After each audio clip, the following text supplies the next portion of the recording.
Heredity and evolution. Evolution syllabus से हट गया, सिर्फ हेरिडिटी पढ़ा रहे हैं।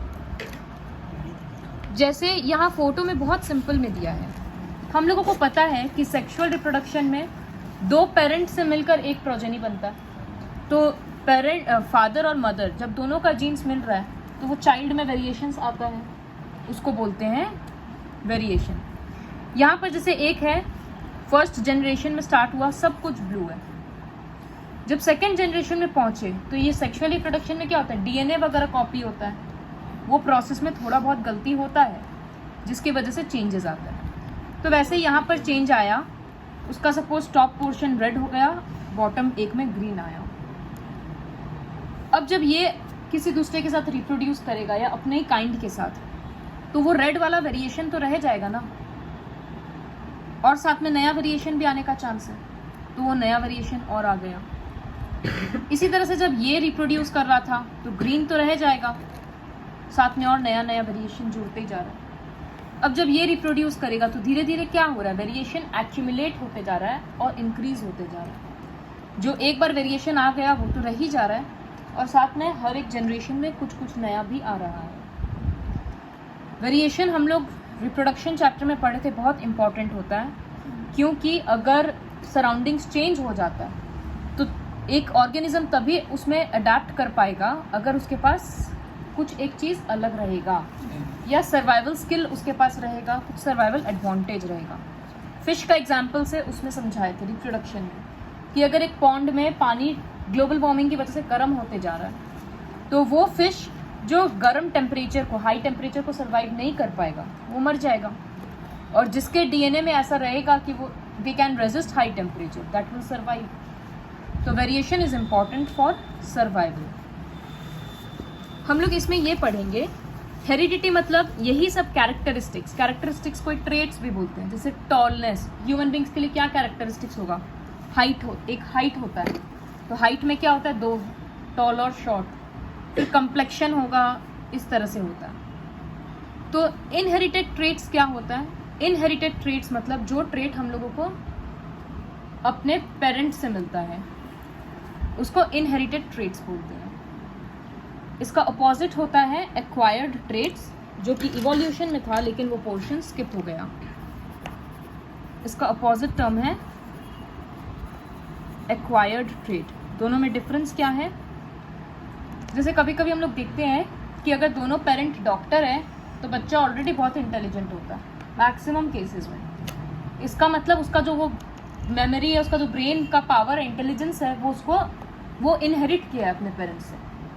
लेकिन कभी कभी क्या होता है, कोई इंसान जैसे पढ़ाई लिखाई में अच्छा नहीं था लेकिन वो अपने मेहनत से बाद में अच्छा हो गया, तो उसको बोलते हैं एक्वायर्ड ट्रेट, क्योंकि वो अपने लाइफ टाइम में अचीव किया उस चीज़ को। फिर जैसे कोई इंसान हेल्दी है लेकिन वो अपने मेहनत से पतला हुआ, तो वो भी होगा एक्वायर्ड ट्रेट। लेकिन किसी किसी के होता है फैमिली में सबको ही शुगर है, सबको ही थायराइड है, वो सब होता है इनहेरिटेड ट्रेट।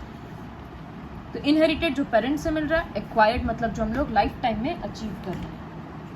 इनहेरिटेड ट्रेट का यहाँ ये लोग एक एग्जाम्पल दिया, ईयर लोब होता है, कान के नीचे का पोर्शन को, वो किसी किसी का इस तरह से फ्री होता है और किसी किसी का पूरा अटैच्ड रहता है, तो वो भी एक ट्रेट है, वो जेनेटिक्स से डिसाइड होता है।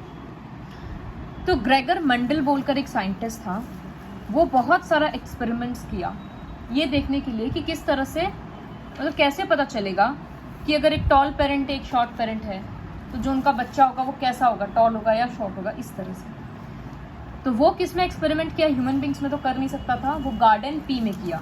पी प्लांट, मटर प्लांट होता है ना, मटर, उसमें। तो क्वेश्चन ये आता है कि वो पीज को ही क्यों चूज किया, क्योंकि पीज में बहुत सारा वैरायटी होता है, टॉल होता है, शॉर्ट होता है। फिर जो पीज होता है वो या तो राउंड होगा शेप या रिंकल्ड होगा, राउंड या रिंकल्ड मतलब सल टाइप का रहेगा, उतना टाइट नहीं रहेगा, या फिर ग्रीन होगा या येलो होगा। फिर उसका फ्लावर्स या तो वायलेट होता है या वाइट होता है, बहुत सारा वेरिएशन था, वो इसलिए चूज किया। तो सबसे पहले वो क्या किया, एक टॉल प्लांट लिया, टॉल प्लांट का क्रोमोसोम को हम टी और टी से दिखा रहे हैं, उसका जीन्स को, और एक शॉर्ट प्लांट लिया, स्मॉल टी स्मॉल टी। जैसे हम लोग सेक्स डिटर्मिनेशन में करते थे ना, XX XY, इस तरह से 2 लेते थे, उसी तरह से 2-2 लिया जा रहा है।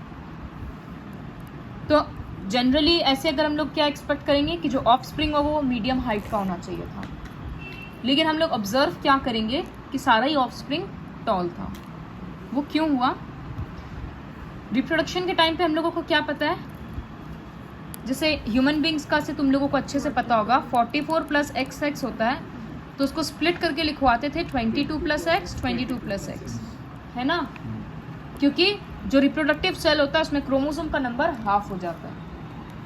तो उसी तरह से यहाँ T और T है, तो जो गैमेट्स रहेगा उसमें ऐसे रहेगा और इसके गैमेट्स में ऐसा रहेगा। फिर इसको चेकर्स बोर्ड बोलते हैं। जैसे प्रोबेबिलिटी में डाइस में दिखाए थे ना, पूरा 1 to 6 यहाँ था, 1 to 6 यहाँ था, वैसे यहाँ लिख रहे हैं। एक पेरेंट का गैमेट्स यहाँ पर है, एक का यहाँ पर है। तो जब इस तरह से ये जाएगा, हो सकता है इसके साथ ये मिले, या हो सकता है एक का गैमेट्स ये दोनों कैपिटल है, एक का दोनों स्मॉल है। तो जब ये इसके साथ होगा तो एक कैपिटल रहेगा, एक स्मॉल रहेगा। जब ये इसके साथ हो रहा है तो भी एक कैपिटल, एक स्मॉल। अभी तो सब में सेम ही आ जा रहा है। तो देख के हम लोगों को अभी भी लग रहा है कि आधा उसके पास टॉलनेस का है, आधा उसके पास ड्वार्फनेस का है, तो मीडियम होना चाहिए, लेकिन होता सारा टॉल है। इसका जो जनरेशन आएगा ना उसको बोलते हैं F1, मतलब फर्स्ट प्रोजेनी, फर्स्ट जनरेशन। सारा टॉल क्यों हुआ?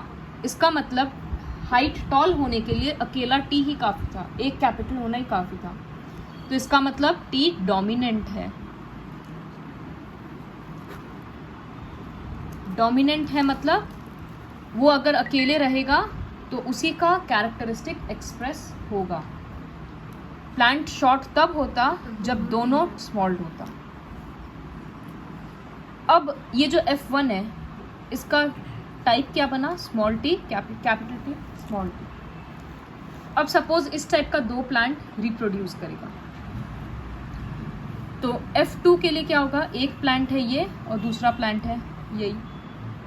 इसमें जब हम लोग स्प्लिट करेंगे तो अब इसका ऑफस्प्रिंग कैसा होगा उसके लिए टेबल बनाएंगे। कैपिटल टी स्मॉल टी, फिर इधर में कैपिटल टी स्मॉल टी। तो एक बार ये इसके साथ जा रहा है तो दोनों कैपिटल, एक बार जा रहा है तो कैपिटल स्मॉल, फिर कैपिटल स्मॉल और स्मॉल स्मॉल। निलय मत बोलना। तनी, इस टाइप का जो प्लांट है वो कैसा होगा हाइट में? टॉल। ये वाला टॉल, टॉल, शॉर्ट, स्मॉल। तो 3 टॉल हो जा रहा है। जो दोनों कैपिटल है वो तो टॉल ही रहेगा, जो कैपिटल स्मॉल है वो तो टॉल ही रहेगा, क्योंकि अभी अभी बताया कि एक अकेला कैपिटल टी काफ़ी है, और जो दोनों स्मॉल है वो शॉर्ट होगा, डॉर्फ बोल सकते हैं। ठीक है, तो इसका मतलब रेशियो क्या होगा? 3:1। 3 टॉल है, एक शॉर्ट। तो इसका मतलब F2 में रेशियो ये आ रहा। तो यहाँ पर जो F1 जनरेशन था उसमें सारा पेड़ टॉल था, लेकिन उसके पास शॉर्टनेस का भी जीन्स था, बस वो एक्सप्रेस नहीं कर पाया क्योंकि दूसरा वाला डोमिनेंट था। इसका ये मतलब नहीं है कि वो मतलब यूजलेस हो गया, क्योंकि वो अपना जनरेशन, वो नेक्स्ट जनरेशन में जब पास किया। तो इसका मतलब क्या है? 3:1 रेशियो में से इसका मतलब ऐसा नहीं है कि 4 पौधा आएगा तो उसमें से एक हमेशा ही शॉर्ट होगा, वो चांस है। इसका मतलब ये चांस है कि 4 प्रोजेनी जब होगा उसमें से एक शॉर्ट रहेगा। समझ में आया? इस तरह से ऑफस्प्रिंग इस तरह से वो ऑब्जर्व किया था। तो वो ये बोला था, इसको बोलते हैं लॉ ऑफ डोमिनेंस, कि एक कैरेक्टरिस्टिक के लिए जो 2 जीन्स है दोनों में से एक डोमिनेंट होता है, एक रेसेसिव होता है। डोमिनेंट अगर अकेले आए तो वो अपने कैरेक्टरिस्टिक को एक्सप्रेस कर सकता है। ये जो चेकर बोर्ड है ये किसी भी कैरेक्टरिस्टिक का आ सकता है। सपोज हम इस तरह से कर रहे थे, एक प्योर टॉल लिए, इसको बोलते हैं प्योर टॉल। और इसको बोलते हैं हाइब्रिड टॉल। दीदी हाइब्रिड इसको इसलिए बोलते हैं दीदी क्योंकि वो प्योर नहीं है, क्योंकि दोनों कैपिटल नहीं है। अब इसके बीच में क्या करना होगा, अब हम क्रॉस करेंगे अगर, तो पी प्लांट कैसा आएगा वो तुमको रफ में और या तो इस तरह से करके दिखाना होगा। ये कैपिटल कैपिटल, इधर भी कैपिटल कैपिटल। यशिका या अंशिका, ट्रीज कैसा दिखेगा? दीदी टॉल क्योंकि सब में एक कैपिटल तो है ही ना, तो सारा ही टॉल रहेगा। इसी तरह से टॉलनेस और शॉर्टनेस में समझ में आया, कैपिटल टी डोमिनेंट होता है। वो तुम लोगों को करते करते समझ में आएगा। राउंड और रिंकल्ड में राउंड सीड्स डोमिनेंट होता है। येलो और ग्रीन में येलो डोमिनेंट होता है। क्वेश्चन कैसे आएगा वो सब नेक्स्ट क्लास में बताएंगे, अभी यहाँ तक पढ़ाकर छोड़ रहे हैं।